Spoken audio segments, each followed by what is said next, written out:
Sir, हम आपसे जानकारी लेना चाहते हैं। आपके द्वारा एसडीएम सदर बस्ती को ज्ञापन दिया गया है, किस संदर्भ में दिया गया है, क्या कारण? ये आपका नाम सर? मेरा नाम दिलशाद हसन खां है। ये नगर पंचायत गणेशपुर में एक बहुत ही बड़ा फ्रॉड हुआ है। एक ज़मीन करीब 3 बीघा 4 बिस्सा के आसपास एक व्यक्ति की थी। उसकी मृत्यु के बाद उसके लीगल वारिसान के चढ़ा उसका नाम, जो कि मुस्लिम थे, लेकिन हिंदू नाम चढ़कर और वो बेच भी दिए गए। इसमें तहसील के कर्मचारी अधिकारी भी शामिल थे। उसी संबंध में हमने उप जिलाधिकारी महोदय को प्रार्थना पत्र दिया है और उनसे एफआईआर दर्ज करने की मांग हमने की है। उन्होंने आश्वासन दिया है कि 3 दिन के अंदर इसकी हम रिपोर्ट तलब करेंगे और विधिपूर्वक कार्रवाई करने के लिए हम आदेशित करेंगे।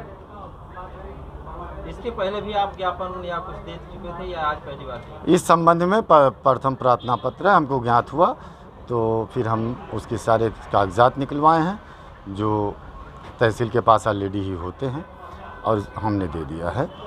और आश्वासन उन्होंने दिया है कि और 3 दिन के भीतर उन लोगों से रिपोर्ट भी तलब की गई है एसडीएम साहब के द्वारा। आपने राजस्व कर्मचारी से भी संपर्क किया कि नहीं? नहीं, हम उन लोगों से संपर्क करने की कोशिश नहीं करते। दरअसल हमारा काम अधिकारियों से को अवगत कराना रहता है।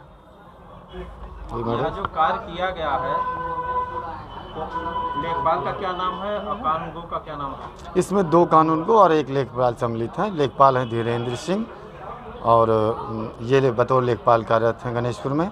और जो 2 कानूनगो हैं उसमें से एक दिनेश कुमार पांडे जी हैं और एक शिव नारायण जी हैं, जो पहली बार जिन्होंने काम किया था और जो दूसरी बार। इसमें 2 कानूनगो सम्मिलित हैं। अच्छा, आपके यहाँ चकबंदी भी लगी हुई? चकबंदी 26 साल चलने चकबंदी के गलती हुआ? नहीं, ये चकबंदी से कोई लेना देना नहीं। इसका चकबंदी करीब 3 साल के पहले ही क्वेश्चन होकर के तहसील में आ चुकी है। ये पूरी तरह से तहसील कर्मियों के जिनके हस्ताक्षर से ये हुआ है, ऑनलाइन दर्ज है। ये प्रकरण आपको कब जानकारी हुई? ये करीब 1 हफ्ते पहले हमको जानकारी हुई और इसका हमने कागजात निकलवाना पहले बेहतर समझा और कागज़ जब आ गए हाथ में उसके बाद भी हमने श्रीमान उप जिलाधिकारी महोदय को प्रार्थना पत्र दिया है। और ये कितना पुराना प्रकरण हो चुका है? बस 6 महीने।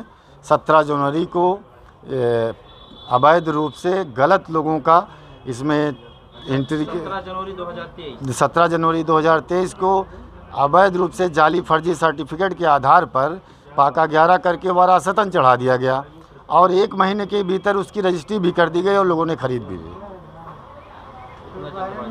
जी। जिसने रजिस्ट्री किया, जिसके नाम से इन्होंने पाका 11 द्वारा किया गया, तो मूल निवासी गणेशपुर के या कोई बाहरी? इनके बारे में कुछ पता नहीं चल रहा है कि जिनके बारे में वो उनका लिख के तो आ रहा है, कुछ का पता गंगापुर आ रहा है, कुछ का गढ़वाल आ रहा है, कुछ का पता ऐसे कई जगह का पता आ रहा है। तो कैसे उनके वारिस हो गए ये सोचना चाहिए था उनको। और इसके अलावा भी एक निश्चित तौर पे एक मुस्लिम परिवार का हिंदू परिवार का शामिल करके वरासत कर देना, ये पूरी तरह से जानकारी थी इनको और साजिश हुआ है। अच्छा, जो व्यक्ति एक्सपायर हुआ था जिसके नाम से ज़मीन थी, उनके परिवार में कोई और नहीं थे क्या? नहीं, यहाँ 8 लोग हैं। उनके परिवार में 8 लोग हैं और बाद में फिर उसी बाबत उन्होंने रिपोर्ट तलब किया है कि फिर जो ज़मीन बिक्री होकर के खातेदारों के नाम से खातेदार के नाम चढ़ गए हैं, उनको पुनः कैसे निरस्त करके और आपने फिर से पाका गिरा कर दिया। अच्छा, वो पीड़ित परिवार मौके पे गांव में रहते?